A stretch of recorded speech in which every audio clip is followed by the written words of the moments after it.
Mbi 20 vite në Shtetet Bashkuara deportohet nga Amerika berberi shqiptar, i afërmi u bë viktime kriminalëve.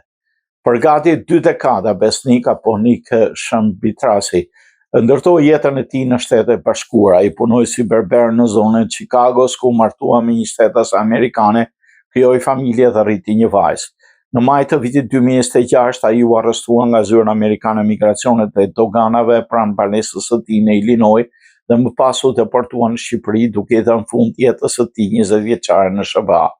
Rasti i tij ka ngjallur reagimin në komunitetin shqiptaro-amerikan, gjaxha e tij Frank Shemitraku, pronari i disa berberanave në Illinois, tha se Niku ishte mashtruar kur kërkoi të emigronte në SBA, ta premtojnë unë të marr vizën, kishte shumë djemë të tillë, por viza ishte falso, nuk ishte faji i tij. Ai pagoi parat për të ardhur në SBA, u shpreh Xhaxhai, ai punoi shumë dhe i pagoi parat, u bë viktime kriminalëve, shtoi ai. Nga ana tjetër, ai deklaroi se Shëmbitrasi kishte hyrë në SBA në vitin 2005 me një pasaportë italiane të falsifikuar dhe në vitin 2008 kishte marrë një urdhër përfundimtar dëbimi, të cilin nuk kishte zbatuar. Agjencia cilësoi atë si një të huaj të palishëm kriminal.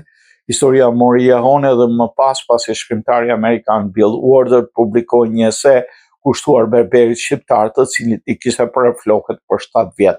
Ai e përshkroi Nikun si njeri i punëtor dhe të përkushtuar ndaj familjes, duke pranuar se kishte shkelur ligjin e migracionit, por duke theksuar se ekziston një dallim mes asaj që është e lishme dhe asaj që është e drejtë. Eseja përfundoi me fjalët: nuk është në asnjë mënyrë kuptim plot e një kriminal, ky është Niku berberi shqiptar nga lindja amerikan në shpirt.